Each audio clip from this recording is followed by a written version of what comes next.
Hi and welcome to a new video. Now I'm looking at the eldest Xplores, and this used to be called the 304. Now I can't remember, I've just gone and forgotten now what the model name is there, but it's basically what the 304 was. It's a brand new 2025 model. I couldn't see these at the eldest factory, but here they are. I mentioned at the NEC show, and they've got them. They've got 3 models. I'd like to see more, but anyway, they've got 3 now. What I'm really amazed at is, first of all, let's get something right here. I've come into this van and it really looks a smart tour inside. It's very contemporary. I love the grey finish on the cooker. On the kitchen, you can't see yet, but we'll get around to that. Great locker storage as normal. But the spec now includes a 2-burner dual fuel hob as well. So you get an electric hob with your grill stroke oven. It's got ATC on. And it even comes with an omni-vent roof vent. Not even a Bailey Unicorn at 35k comes with that. And it also has an inbuilt microwave. It's alloy wheels. It's got something to do with it so you can get your Wi-Fi. All of a sudden, the 304, the Xplore, has grown up. Let's have a look around. Right, well, let's start off with this lounge area. It's the L-shaped lounge, and let's face it, the L-shaped lounge has made a bit of a comeback. I'm glad they've stuck to it in what was the 304. I'm going to call it a 304 no matter what. Upholstery is still as good. I've been sat down on there. I've been talking to a couple just before. They've got the good locker storage space up here still. I mean, there's no handles on there, but that's all down to, yes, it's down, it looks stylish, but it also keeps the cost down a little bit. Your telco aerial for adjusting, a bit like the Vision Plus. There's a radio in here as well. LED spot lamps. Now maybe, if I had to criticise, we could have done some LED, and again an LED spot lamp there. You've got a strip light over here, so maybe that's not so bad. And I do like this idea Eldest have been doing. I think that's putting the integral lighting into the ceiling. There's 2 plug sockets on here, and you've got some extra work space here that folds up. Look at this for a sink. Sorry, I would move it onto the kitchen. Look at this sink, great big deep sink on here, and a dual fuel hob, 2 burners, an electric hob, oven, and look at this for storage. Loads of drawers and good solid bit of workmanship there. I love this grey finish. That seems to be the thing that seems to be happening a lot with vans, what they're doing. Window, of course, and you get the microwave in here too. Russell hobs as well, no cheap alternative. They've really upgraded the Xplore, there's no doubt about it. And look at this. Yes, we know we've got the Heki roof vent in, but we've also got the omni-vent. Do you remember when I criticised Bailey for not putting one of those in the new Unicorns? It comes in this ironically. This is a 22 grand touring Caravan. And when it comes to a fridge, it's here at the bottom. Again, it's a normal conventional fridge. And your wardrobe is here, of course. And it's deep as well. The only thing is, I don't know if I'd put that table there, if it could have gone up here, because if you've got stuff here in front, your clothing, then you're going to have a job to launch this out. And this wiring seems a little bit untidy up there as well. I'm a bit surprised at that, but maybe that's just because it's a prototype. The curtain, by the way, is for the partition for the back end here, which I'm going to show you in a minute. So far, so damn well good actually. I do like it. It's got a bit of a continental feel about it as well. Now, you're going to say, Andy, you've missed something off. No curtains. And that is probably a little bit of a downer for me. There's no curtains at all. You've got the blinds. And when these are down, it just does feel a little bit stark. Again, personal preferences. I know some people say, well, actually, I prefer it without the curtains, and that's great. I just like curtains. But anyway, I've told you about that. Anyway, let's get over that fetish of curtains. So the kitchen is brilliant. It's very workable for a van of this size, and as I say, I put the weights up. It's very lightweight. As I say, you got gas barbecue point, exterior lockers, main exterior socket, ATC on. It really is a very well equipped tourer for the money. This is a real bargain package, I think.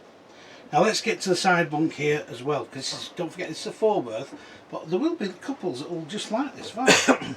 Now this layout is basically a layout how all tourers back in the 70s at least and 60s used to be. And instead of having an L shape there, it would have been 2 parallel seats, the wardrobe in the middle and a bunk at the side here, and a toilet in the corner, which would never be big enough to actually use without actually having an extendable door, but we'll get around that in a minute. You've got another plug socket down at the bottom here. This has also got an alarm on as well, apparently. It's incredible. So if there's 2 of you, you could leave the bottom end there made up as a double and use this as your little diner. You've got your window still there, and you've got your solid bunk at the top and a roof vent as well up there. Lighting wise, you are a bit restricted just to that one light up there and sharing this one in the ceiling here. Let's have a look in that washroom. As we go into the washroom, you get that big mirror on the side there. Brilliant. Now, okay, this isn't the biggest washroom in the world, but considering the size of the van, it does have enough for people to shower in. And it just feels really nice. I like this black finish as well. Again, you've got a decent mirror. Yes, you've no storage as such, but that can't really be helped. You've got your little shelf here, and you've got a little toothbrush holder there, whatever, and a Thetford electric flush loo. Now, when I said storage, you're a liar, Jenkinson, because there it is. I didn't poke my head around enough. So you got some storage up there, and some little hooks at the top, and they've put a roof vent in there. Now there's no window in, but I can forgive it for that. It's not a major problem on the van like this. Shut that door. Excuse me. So this van really does feel, it just feels really good. It feels really good. Sorry about the phone there going off. So let's have a bit of a chat about it. I'm back here again in the lounge area for the conclusion, and I'd like to have seen, let's start with some of the bad things first. I'd like to see the profile probably change a little bit. It's getting a bit old in the tooth. If they'd put sunroof in, yes, you'd have lost your locker space up here, no doubt about that. And the cost to do that would have been a little bit more, of course. But then again, you could have taken some of the other bits and pieces off. But do you know what? This doesn't feel like a cramped tour inside. It feels more spacious than what the old 304 was. Maybe it's just the light, the colour of the wood, etc. But it really does feel a spacious little tourer. It's got so much spec. I was amazed actually when I saw the spec sheet. I said to the guy, I said, hang on, is this right that you're putting all this spec in for this money? He goes, yeah, that's it, that's the price, mate. I was gobsmacked. It really is a nice little lightweight tourer. For £22,000 in this day and age at the moment, that's fairly good going for a Caravan, and especially with all the stuff, all the bits and pieces it's got. It's got its own little niche market. So the 304, I can say, I want to still keep 304, has always got that little loyal following. And I know people have had them and they like them and they love them. There's a couple near me have got one, and I can't remember what car they're talking about, it's only a small car. But I think if you had a 304 from a couple of years ago and you come and have a look at the new one, I think you're going to say, do you know what, I think we should be changing. We're going to upgrade, because you will be upgrading.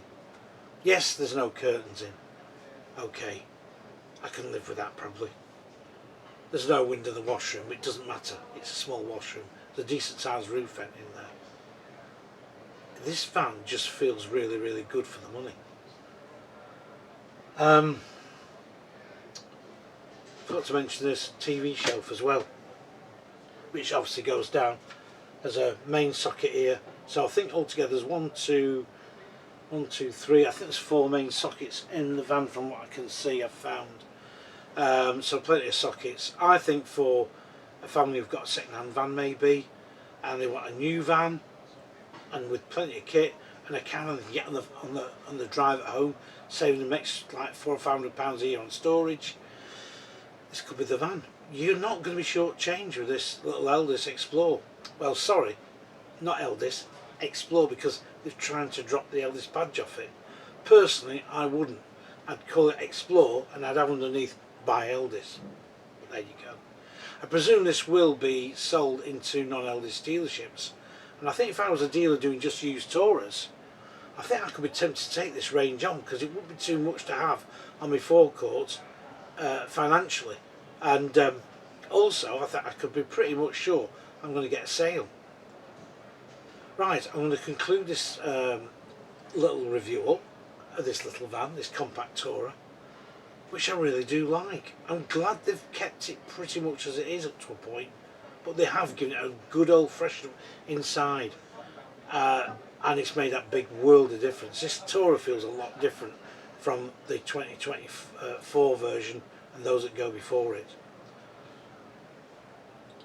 I think, to be quite honest, I think they'll do alright with these Taurus, even the way times are.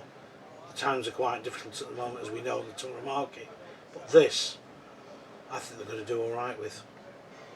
It's a belting little van, stick an awning up, double the size, great for the kids.